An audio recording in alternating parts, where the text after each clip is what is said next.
नमस्कार, जनता टीवी देख रहे हैं आप। मैं हूं आपके साथ वरुण गोयल। हरियाणा की राजनीति में इस वक्त एक नाम की बहुत ज्यादा चर्चा है और वो नाम है कुलदीप बिश्नोई का। कुलदीप बिश्नोई को लेकर जहां एक और चर्चा है, वहीं दूसरी ओर बयानों का सिलसिला जारी है। सीएम मनोहर लाल और कुलदीप बिश्नोई की मुलाकात पर हरियाणा कांग्रेस के नेताओं ने भी बहुत कुछ कहा है, लेकिन उससे पहले आपको बता दें कि कुलदीप बिश्नोई ने ट्वीट किया और ट्वीट करके उन्होंने बड़ी बात कही। उन्होंने कहा कि राजीव गांधी और इंदिरा गांधी टैलेंट को पहचानते थे, लेकिन जो पार्टी दबाव में आ जाती है और जो पार्टी जिसमें पैसों की बात आ जाती है वो डूब जाती है। साफ तौर पर उनका इशारा किस और था वो सब जानते हैं। इन सब के बीच में सवाल यह है कि कुलदीप बिश्नोई कहीं जा रहे हैं क्या कुलदीप बिश्नोई का कांग्रेस से मोह भंग हो गया है? उनकी नाराजगी उनके ट्वीट में भी दिखाई दे रही है, लेकिन इन सब के बीच में बहुत सारे नेताओं के बयान भी आ रहे हैं। वो बयान क्या है, सबसे पहले वो आपको सुनवाते हैं। मुलाकात करना कोई वो थोड़ा ही है, कोई दुश्मनी थोड़ा ही। आपस में मुलाकात तो होती रहती है भाई, सबकी होती है आपस में। सर रात के अंधेरे में 11 बजे जाके मुलाकात कर तो कोई मतलब वो थोड़ा ही है, पाबंदी थोड़ा ही मुलाकात की। कोई काम होगा चले गए होंगे। देखिए, मुख्यमंत्री से कोई भी मिल सकता है। मुख्यमंत्री एक पार्टी का नहीं होता, वो सरकार का मुखिया होता है। कोई भी अपनी ग्रीवेंस ले जा करके कोई भी अपनी बात कोई कहना चाहे, कोई जनता की कोई समस्या है वो उनके पास में ले जा सकते। कोई मुद्दा होगा उनके पास में जो कह रहे थे कि भाई जनता के लोगों गए, तो उसमें किसी को क्या आपत्ति हो सकती है? मुख्यमंत्री से मिले हैं तो ओपन मिले हैं। कांग्रेस हाईकमान से जैसा कि उनको लग रहा है कि बातचीत करेंगे। कुलदीप बिश्नोई जी हमारे भाई हैं, बहुत मजबूती के साथ कार्य करते रहे हैं। हाईकमान का अपना जुडिक्शन है, जो भी नियुक्तियां हुई हैं उनके फैसलों का हम सम्मान करते हैं। साथ ही साथ में कुलदीप बिश्नोई जी कहीं नहीं जाएंगे और मैं समझती हूँ सब लोग मिलकर कांग्रेस को और ज्यादा मजबूत करने का काम करेंगे। लेकिन आपको बता दें कि इससे पहले कुलदीप बिश्नोई को लेकर के एक बयान सामने आया था, वो था कांग्रेस के प्रदेश अध्यक्ष उदय भान का। उन्होंने क्या कुछ कहा था वो आपको एक बार सुनवा देते हैं। उनको जो है ना एक शालीनता के साथ अपनी बात कहती। बहुत से उनसे भी वरिष्ठ नेता हैं जिनको समय नहीं मिल पाया बोलने का। हर एक को मौका नहीं मिल पाता मंच पे। इतना बड़ा मंच है, सारे जिले में से और हमारे पलवल तक के भी लोग यहाँ पर उपस्थित हैं, तो उनको बोलने का मौका नहीं मिला। तो ये तो अनुशासनहीनता है। अनुशासन के साथ काम करना चाहिए और कोई बात है तो हम बताना चाहिए। एक आदमी थोड़ी कि वो निर्णय करेगा। जाने या ना जाने से कोई फर्क नहीं पड़ता, क्योंकि लोग यहाँ पर जनता मन बना चुकी है इस भाजपा को हटाने का। लेकिन कुलदीप बिश्नोई का कांग्रेस नेतृत्व पर बड़ा हमला था। राजीव गांधी की पुण्यतिथि पर बड़ा हमला करते हुए कुलदीप बिश्नोई ने ट्वीट करके बोला कि दबाव और पैसों की में जो पार्टी आ जाती है वो डूब जाती है। यानी ये बातें उन्होंने कही हैं, इसके मायने बहुत कुछ हैं। वो कह रहे हैं कि इंदिरा और राजीव योग्यता के आधार पर फैसले लेते थे और इसी वजह से कांग्रेस उस वक्त पराजय थी। और अब जो कुछ हो रहा है, उन्होंने डूबने शब्द का इस्तेमाल किया। चर्चा करेंगे। दो खास मेहमान हमारे साथ जुड़ गए। सत्यव्रत शास्त्री हैं, भारतीय जनता पार्टी के प्रवक्ता, आपका बहुत बहुत स्वागत है। और वेद प्रकाश विद्रोही हैं, कांग्रेस के प्रवक्ता, आपका भी बहुत बहुत स्वागत है। वेद प्रकाश जी, शुरुआत में आपसे करना चाहूंगा, जो शब्द उन्होंने इस्तेमाल किए, उन्होंने कहा कि इंदिरा गांधी और राजीव गांधी टैलेंट के आधार पर और मेरिट के आधार पर फैसले लेते थे। जो पार्टी प्रेशर या पैसे के प्रभाव में आकर फैसले लेती है वो डूब जाती है। तो क्या प्रेशर में है, क्या पैसे के प्रभाव में स्थिति है? क्या कहना चाह रहे हैं कुलदीप बिश्नोई? वरुण जी, पहले तो आपका धन्यवाद और आपको नमस्कार जी। और आज राजीव गांधी जी का 31वां बलिदान दिवस है, इसलिए सबसे पहले मैं उनको श्रद्धांजलि देता हूं कि वो देश की एकता और अखंडता के लिए और सांप्रदायिक उन्माद जो उस समय श्रीलंका में फैला हुआ था सिंघल और बौद्धों के बीच में, उसमें शांति स्थापित करने का जो प्रयास किया था, उसके चलते लिट्टे आतंकवादियों ने उनकी हत्या की। तो उनको मेरा नमन। अब मैं आपकी बात पर आता हूं। कुलदीप बिश्नोई जी का ट्वीट मैंने भी पढ़ा है। अब गिलास में आधा पानी होता है, आप ये भी कह सकते हैं कि आधा पानी है, एक आप ये भी कह सकते हैं कि आधा गिलास खाली है।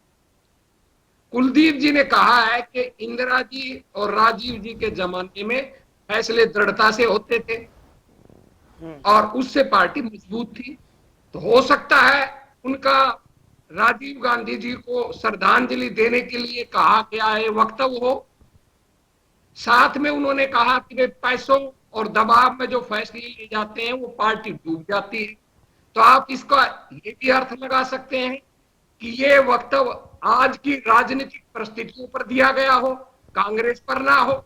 अच्छा, अब किस संदर्भ में दिया है वक्तव्य, ये तो कुलदीप बिश्नोई जी ही बता सकते हैं।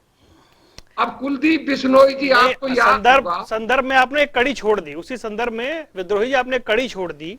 उन्होंने कहा कि राजीव और इंदिरा मेरिट के आधार पर फैसले लेते थे, इसलिए कांग्रेस अपराजय थी, ये शब्द कहा।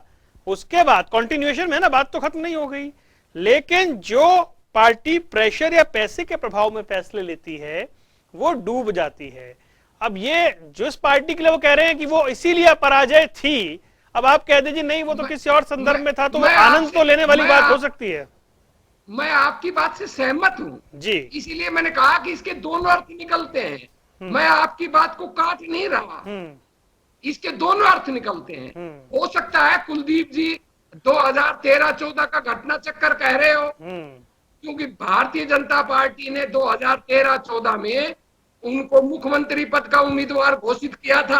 आदरणीय राजनाथ जी ने, गडकरी जी ने, बहन सुषमा जी ने, रामविलास जी ने डंके की चोट पर कहा था ये हमारे भावी मुख्यमंत्री होंगे, इनके नेतृत्व में चुनाव लड़ेंगे। लेकिन 2014 के लोकसभा चुनाव में जब भाजपा जीत गई तो उनको मक्खी की तरह निकाल दिया। तो हो सकता है कि 2014 में उनको भाजपा ने निकाला था, और 2014 का ट्वीट वो 2022 में कर रहे हैं। अब वो इसलिए कह रहे होंगे ना कि लोग कह रहे हैं ना कि वो भाजपा में जाएंगे। तो हो सकता है, मैं कोई अनुमान नहीं लगा रहा। सारे अनुमान तो लगा दिए विद्रोही जी आपने। मैं कोई अनुमान क्यों लगाऊं साहब जी, वो हमारे वरिष्ठ नेता हैं। उन्होंने कांग्रेस छोड़ी नहीं है, हम उनका सम्मान करते हैं। पार्टी में उनको हम एडजस्ट करेंगे, उनका पूरा मान सम्मान रखेंगे। हमारी तरफ से जब ऐसी बात ही नहीं है तो मैं कोई अनुमान क्यों लगाऊं। नहीं, जब आप ही के प्रभारी कह रहे हैं ना वो डिप्रेशन में है सर।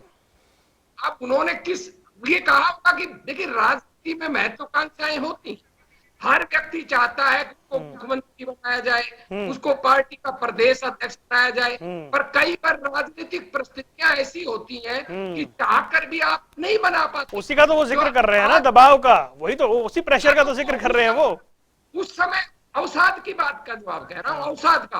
अब आप इसको ये भी कह सकते हैं कि भाई कुलदीप बिश्नोई जी ने ट्वीट भी दबाव में किया हो, वो दबाव डाल रहे हो। वो तो कह रहे हैं मैं गुस्से में हूं कि वो दबाव डाल रहे हैं, वो भी तो दबाव डाल सकते हैं। अब वो क्या कर रहे हैं कोई जाने साहब, मैं इस संदर्भ में क्या कह सकता जी। सत्यव्रत शास्त्री जी, चर्चाएं बहुत हैं क्योंकि सीएम साहब ने कह दिया मित्र हैं। हालांकि बहुत सारे विपक्ष के नेताओं से वो मिलते हैं, सबको मित्र तो नहीं कहते, लेकिन अगर मित्र हैं तो बार बार कांग्रेस वाले याद दिला रहे हैं कि उनके साथ 2013 में 14 में आप लोगों ने ठीक नहीं किया था। देखिए, जैसे वेद प्रकाश जी कह रहे हैं कि परिस्थितियां बदलती हैं, मैं वेद प्रकाश जी का आज इस टीवी चैनल के शो में स्वागत करता हूं। वर्षों बाद एक ऐसा चेहरा जो विद्रोह के आधार पर उपजा था इस अहिरवाल में, और उनकी परिस्थितियां बदली है। हुड्डा साहब आए हैं और वेद प्रकाश जी भी टीवी पर चमकने लगे हैं, तो ये परिस्थितियों का नारा है। और इन्हीं परिस्थितियों के कारण से कुलदीप बिश्नोई शायद लगते होंगे कि अब परिस्थितियां मेरी बदली हैं तो मुझे राह बदलनी चाहिए। वेद प्रकाश विद्रोही जी बड़े मेरे से बड़ी उम्र के हैं और हमने छोटे छोटे थे तब इनके साथ आर्य समाज में काम भी किया, तो मैं इनका सम्मान करता हूं। लेकिन राजनीतिक विश्लेषण जिस भाषा से वे कर रहे हैं और जिस साहित्य की विवेचना कर रहे हैं, वेद प्रकाश जी मैं साहित्य का विद्यार्थी रहा हूं, हिंदी और संस्कृत से एमए हूं, और वाक्य को कितने प्रकार से तोड़ मरोड़ कर पेश किया जा सकता है उसका मैं माहिर हूं। मैं आपके साथ विद्वता की तो बात नहीं करूंगा, लेकिन जिस वाक्य के दो वाक्य, क्योंकि ट्वीट में लेख नहीं होता, पुस्तक नहीं होती, एक विचार नहीं होता, दो लाइन होती है, और दो लाइनों की आपने इतनी बड़ी विस्तृत व्याख्या कर दी। मैं आपकी इस कला के लिए कायल हूं, इस विद्वता कायल हुए हैं, बहुत बढ़िया। तो आपने कैसे कैसे जब इंदिरा और राजीव का नाम आता है और जब पैसे की बात आती है और जब कांग्रेस की पराजय और विजय की बात आती है, और उसको भी आप किस ढंग से प्रस्तुत करते हैं, आप कमाल के आदमी है। क्योंकि बहुत दिनों से आपकी रुकी ही प्रतिभा जो है वो आज टीवी पर दिखने लगी है। तो शायद आपको भी लगा होगा कि मैं किस प्रकार के शब्दों का प्रयोग करके इस राजनीति की भाषा को बदल दूं। लेकिन मैं सत्यव्रत शास्त्री हूं वेद प्रकाश जी, और मैं तर्क को जानता हूं, तर्क भाषा मैंने पढ़ी है।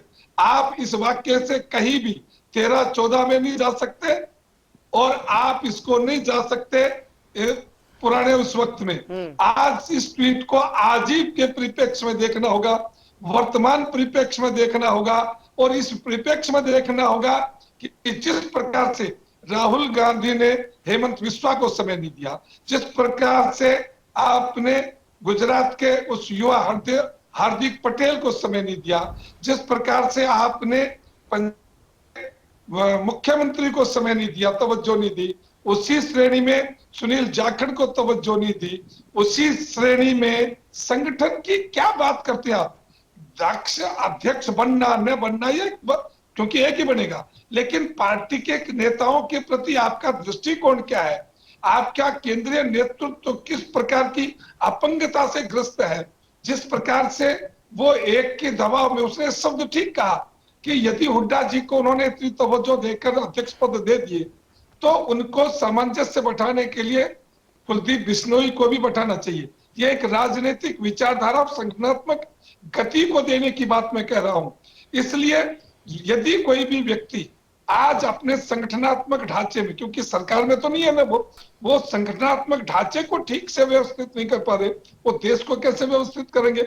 आपके पास चुमे कुछ लोग हैं, कुछ लोग आपके पास बचे हैं, बहुत बड़ी संख्या आपको छोड़कर बाकी जगह जा चुके, और उनको भी आप संभाल नहीं पा रहे, उनकी भी व्यवस्थाएं आप ठीक नहीं कर पा रहे, उनके बीच भी तालमेल ठीक से नहीं बैठा पा रहे। तो कुलदीप बिश्नोई का वो जो टीवी के या उसके ऊपर जो उन्होंने ट्वीट किया है, उस ट्वीट को करने के पीछे जो राजनीतिक व्यवस्था और राजनीतिक भ्रष्टाचार और राजनीतिक अनैतिकता और राजनीतिक जो एक अपचार जिसको कह सकते हैं, वो उन्होंने व्यक्त किया है।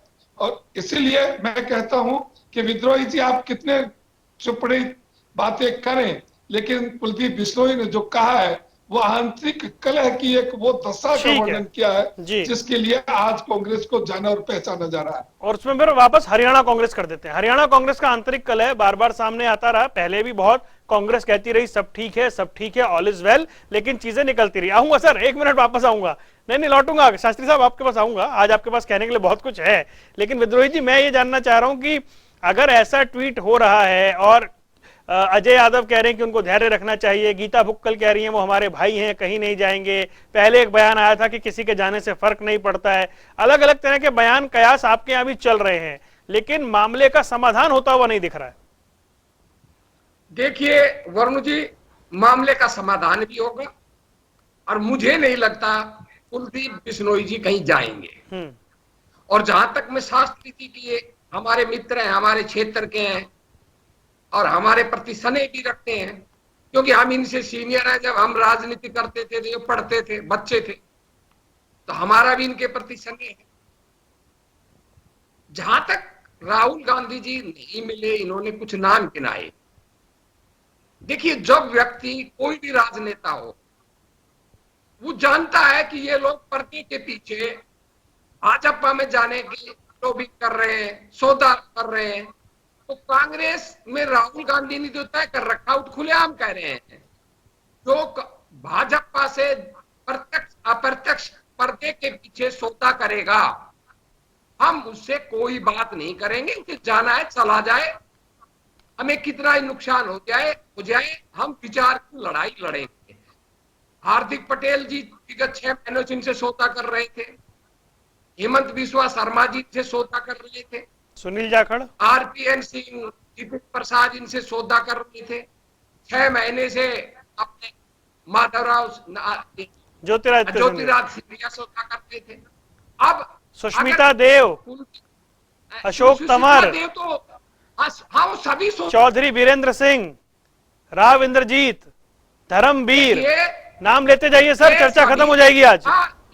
ये सभी लोग किसी सिद्धांत की वजह से नहीं गए, केवल कमजोर लीडरशिप की वजह से गए? के लिए सत्ता का प्रसाद, ये इनसे भी छोड़ेंगे। मैं आपको बता रहा हूं, भाजपा ने जो कहीं का ईंट कहीं का रोड़ा जोड़ा है, सारी ईंट सारे रोड़े सर कहीं कहीं के थोड़ी हैं। कांग्रेस में समय बिताए हुए हैं। किसी ये फिर कांग्रेस में आएंगे। अच्छा। हरियाणा का जहां तक संदर्भ है, सबको पता है कि हरियाणा में भाजपा जा रही है और कांग्रेस आ रही है। ठीक है शास्त्री जी, ठीक है। बहुत से लोग, शास्त्री जी, आखिरी बात, हाँ बोले बोले। भाजपा के बहुत से लोग कांग्रेस में वापिस आ रहे हैं और 1 महीने के अंदर अंदर 29 तारीख से शुरुआत होगी और 1 महीने के अंदर अंदर आपको लग जाएगा संकेत। चलिए, आप बड़ी खबर बता रहे हैं, भाजपा के लोग हरियाणा में वापस कांग्रेस में आ रहे हैं, 1 महीने में शुरुआत हो जाएगी। शास्त्री जी, संभाल लीजिए अपने लोगों को।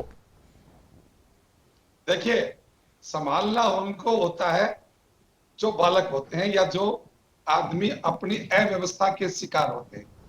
भाजपा के अंदर आने वाले व्यक्ति जो है वो एक व्यवस्था के तहत आते हैं और जैसा विद्रोही जी कह रहे हैं कि वैचारिक भेद नहीं, मैं ये मान के चलता हूं कि कांग्रेस की कोई विचार ही नहीं था। विचारधारा की राजनीति करने वाली तो केवल भाजपा है और जिसकी विचारधारा को दुनिया मानती है, जिसके ऊपर अनेक चीजें सोच चुके हैं कि हिंदुत्व की विचारधारा, राष्ट्रीय विचारधारा, अंत्योदय की विचारधारा, सबका साथ सबका विकास की विचारधारा पर चलने वाली भारतीय जनता पार्टी की विचार से सहमत होने के बाद ही लोग भाजपा में आते हैं। इसलिए ये कहने की बात कि वो सत्ता के लिए आए, तो सत्ता के लिए कुछ राजनीतिक पार्टी तो सत्ता की बात करेगी, लेकिन कहीं ना कहीं जब व्यक्ति अपने लोगों के बीच अपमानित महसूस करता है, वो अपने लोगों के बीच असहाय महसूस करता है या संगठनात्मक दृष्टि से कमजोर नेतृत्व महसूस करता है, तो व्यक्ति दूसरी तरफ देखता है। मैं इसको बहुत बढ़िया बात नहीं मानता कि कोई कहीं जाकर किसी प्रकार की बात करता हो, लेकिन क्योंकि लोकतंत्र है, भारत स्वतंत्र है और स्वतंत्र भारत में राजनीति के लिए दल बने हुए हैं, वो विचारधारा, नेता और नीति इनके आधार पर कहीं भी आ जाने के लिए स्वतंत्र है। चाहे भाजपा का कांग्रेस में जाए या कांग्रेस का भाजपा में जाए, उसके 3 ही कारण हो सकते हैं, नीतियों में, नेता में और विचारधारा में। कांग्रेस ने अपनी विचारधारा जो गांधी की विचारधारा थी उसको छोड़ा, और कब से छोड़ा? जब से देश के अंदर आजादी आई। आजादी तक देश के अंदर गांधी जी को प्रासंगिक माना कांग्रेस ने और उसके बाद केवल सत्ता का केंद्र माना और धीरे धीरे करके कांग्रेस ने गांधी जी के एक भी नहीं, शास्त्री जी एक भी विचार ये चर्चा आपकी, मेरा पॉइंट ये है कि 2 चीजें हैं। एक तो ये कि बहुत सारे कांग्रेस के लोग अब बीजेपी में हैं, कांग्रेस मुक्त की बात करते करते भाजपा कांग्रेस युक्त होती हुई दिखाई देती है, एक। और दूसरा, जो अभी विद्रोही जी कह रहे हैं कि बहुत सारे लोग छोड़ने वाले हैं, इन दोनों बातों में आपको क्या दिख रहा है, क्या स्थिति है अभी? देखिए, ये तो विद्रोही जी का अपना अनुभव है कि कौन आएंगी। मुझे नहीं लगता कि एक भी व्यक्ति भारतीय जनता पार्टी की नीति, नेता और विचारधारा से असंतुष्ट है। सब लोगों को, हमारे यहाँ सब लोगों को काम मिलता है और राजनीतिक व्यक्ति को फील्ड में काम करने का एक सम्मान होता है। भारतीय जनता पार्टी के पास इतने कार्यक्रम हैं, इतने कार्यक्रम का स्तर है कि आज भी इतने सारे लोग, जिसको ये कह रहे हैं कि कांग्रेस के हैं, हम कहते हैं कि अभी भी हमारे पास कार्यकर्ताओं की अपेक्षित सूची और बढ़ने वाली है। और क्योंकि जितने लोग होते हैं उनके लिए काम, और जो काम होता है उसके लिए व्यक्ति, एक सिद्धांत संख्यात्मक होता है, व्यक्ति के लिए काम और काम के लिए व्यक्ति। उस हिसाब से न तो हमारे यहाँ भीड़ होगी और न हमारे क्या अभाव होगा। इसलिए विद्रोही जी निश्चिंत होकर भाजपा मजबूती से इस देश के अंदर। विद्रोही जी एक सवाल है मेरा, जैसे अभी आपने कहा कि मुझे भरोसा है कुलदीप बिश्नोई कहीं नहीं जाएंगे। कुलदीप बिश्नोई के ट्वीट कम से कम ये बता रहे हैं कि वो नाराज हैं, मुलाकात का समय नहीं मिल रहा है। और जो अतीत में हुआ, बहुत सारे ऐसे लोग छोड़कर चले गए और कांग्रेस एकदम हक्की बक्की रह गई, जिनके बारे में कहा जाता था वो छोड़कर नहीं जाएंगे। सूची बहुत लंबी है, कुछ नाम आपने पढ़े, कुछ मैंने पढ़े, मैं और भी पढ़ दूंगा। तो ये जो एक दिक्कत आती है या फिर संवाद की कमी आती है, इसे दूर करने में कांग्रेस समय क्यों लगा देती है? मामला सुलझने में इतनी देरी क्यों? वरुण जी, शास्त्री जी भी जानते हैं, शायद आप न जाने, मैं तो मन, वचन, कर्म से गांधीवादी, समाजवादी व्यक्ति हूं और मैंने अपने राजनीतिक जीवन के 27 वर्ष कांग्रेस के खिलाफ बिताए हैं। और जितने हरियाणा के नेता हैं भाजपा में, मेरे पुराने मित्र हैं और मेरे साथ सड़कों पे काम करने वाले लोग हैं जी। और जो कांग्रेस के गए हैं वो भी मेरे मित्र हैं और आज भी हैं। तो मेरे तो लगातार दोनों से संपर्क रहते हैं। आज मैं आपको बड़ी जिम्मेदारी, मैं सत्य नहीं बोलता कभी, ये शास्त्री जी जानते हैं। भाजपा में जो 60% विधायक और सांसद हैं, सच ही तो बोलना है सर। कोई विचारधारा नहीं है, कोई विचारधारा नहीं है। वो भाजपा की विचारधारा से कतई सहमत नहीं है। मेरे सवाल का जवाब नहीं आया विद्रोही जी। जो लोग नाराज होते हैं उनके साथ संवाद करने में कांग्रेस देरी कर देती है क्या? मेरी बात मुझे आ रहा हूं ना जी, वो केवल सत्ता के लिए गए हैं। सबसे संवाद रहता था पर संवाद की वजह से नहीं गए। मैं आपको छोटा सा उदाहरण देता हूं। राव इंद्रजीत जी मेरे मित्र थे और शास्त्री जी को पता है मैं उनके साथ जाता तो मैं आज विधायक बन जाता। हमने हरियाणा में लड़ाई लड़ी, वो भाजपा में गए। भाजपा में जाने से पहले उनको कांग्रेस का हरियाणा का प्रदेश अध्यक्ष बनाया जा रहा था और वो मुख्यमंत्री बनना चाहते थे और वो भाजपा में चले गए। भाजपा से बात कर रहे थे। मैंने उस समय भी उनको कहा था कि आपको कोई मुख्यमंत्री नहीं बनाने वाला। संवाद उनसे भी हो रहे। एक आपने मेरी एक बात छोड़ सुन लीजिए, समय थोड़ा सा कम है। मैं एक बात आपसे विद्रोही जी, बड़े सम्मानित अतिथि हैं आप मेरे, आपने जो बात कहा कि लोग अवसरवादिता के चक्कर में लालच में जा रहे हैं। आचार्य प्रमोद कृष्णन नेता हैं कांग्रेस के, वो कह रहे हैं पार्टी छोड़ने वालों को गद्दार कहो, अवसरवादी कहो या धोखेबाज कहो, लेकिन कम से कम आत्मचिंतन तो करो। अब वो क्या कह रहे हैं?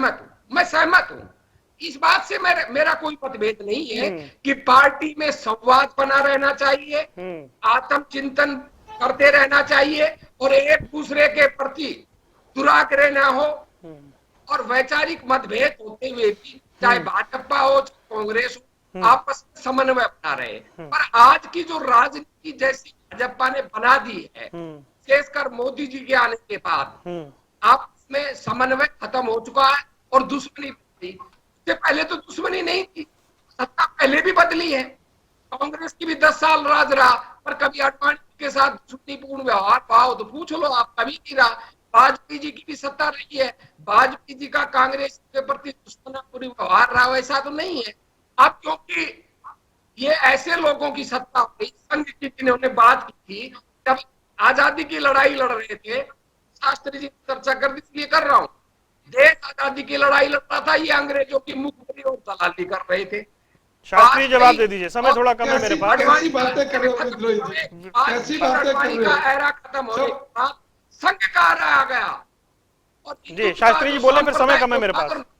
देखिए विद्रोही जी जिस बात को लेकर चल रहे हैं, उस समय कांग्रेस कितने साल की थी और भारतीय जनता पार्टी और जनसंघ का तो कोई काम ही नहीं था। केवल एकमात्र राष्ट्रवादी संगठन राष्ट्रीय स्वयंसेवक संघ था और राष्ट्रीय स्वयंसेवक संघ का कोई व्यक्ति, डॉक्टर हेडगेवार स्वयं देश की आजादी के लिए जेल में गए। कांग्रेस के वो स्वागत अध्यक्ष होते थे नागपुर विधान अधिवेशन के। तो कितने सारे प्रमाण, एक भी बात ये आज तक आउट नहीं कर पाए। ये केवल ये कहने के लिए कहते हैं कि वो बाकी लोग जो है वो आपके यहाँ अंग्रेजों से बात कर रहे थे, लेकिन एक व्यक्ति संघ चले सर, समय कम है, मूल प्रश्न पर आ रहा हूं मैं एक बार। विद्रोही जी, मना पाएंगे आप यहाँ पर कुलदीप बिश्नोई को जाने से रोक पाएंगे? पार्टी में लग रहा है ऐसी कोई स्थिति है? उनका आज का ट्वीट कम से कम ये बता रहा है कि वो उनकी जो नाराजगी पहले थी वो आज बरकरार है। मेरा राजनीतिक अनुभव कहता है कि वो नहीं जाएंगे क्योंकि भाजपा उनको धोखा दे चुकी है। भाजपा में उन्हें कुछ मिलने वाला नहीं है। कांग्रेस में वो प्रयास कर रहे हैं और वो चैलेंज दे रहे हैं। शास्त्री जी कुछ चैलेंज दे रहे हैं आपको। विद्रोही जी, सुनूंगा इनका। आपका इतना लंबा अनुभव, यदि वो चले गए तो आप अपने अनुभव के ऊपर विचार करेंगे कभी? किसके ऊपर क्या करें? मैं कह रहा हूं कि यदि वो कांग्रेस को छोड़ गए तो आप अपने अनुभव पर विचार करेंगे? राजनीति संभावनाओं का खेल है और किसी के लिए संभावनाओं से ज्यादा निश्चितताओं का खेल है राजनीति। राजनीति संभावनाओं का खेल है और ये कोई किसी के लिए नहीं कह सकता जो राजनीतिक वैचारिक रूप से प्रतिबद्ध होते हैं। वेद प्रकाश जी आप सुनिए, और जो एक बार दल बदल लेता है वो कितनी बार बदलेगा कुछ नहीं कहा जा सकता। मैं बड़ा साफ कह रहा हूँ। इसमें वैचारिक नहीं विद्रोही जी, मैं इसमें एक लाइन जोड़ रहा हूँ, क्योंकि एक हवा चली गुजरात से हार्दिक पटेल, पंजाब से सुनील जाखड़, वो हवा बहती हुई हरियाणा भी तो आ रही है। हरियाणा में उल्टा होगा जी। अच्छा, हरियाणा में क्योंकि कांग्रेस सत्ता में आ गई है, वरुण जी, लगता है कि उनका एडजस्टमेंट नहीं हो पाएगा, वो एक आध चला जाएगा। और मैं ये बात अपने अनुभव नहीं, जिम्मेदारी के साथ कह रहा हूँ वरुण जी, अक्टूबर 2024 मैं ये कहना चाह रहा हूँ बात कि यदि सत्ता से संगठन बनता होता तो कांग्रेस कभी टूटती नहीं और भाजपा कभी सत्ता में आती नहीं। संगठन का एक शास्त्र अलग है, सत्ता का शास्त्र एक अलग है।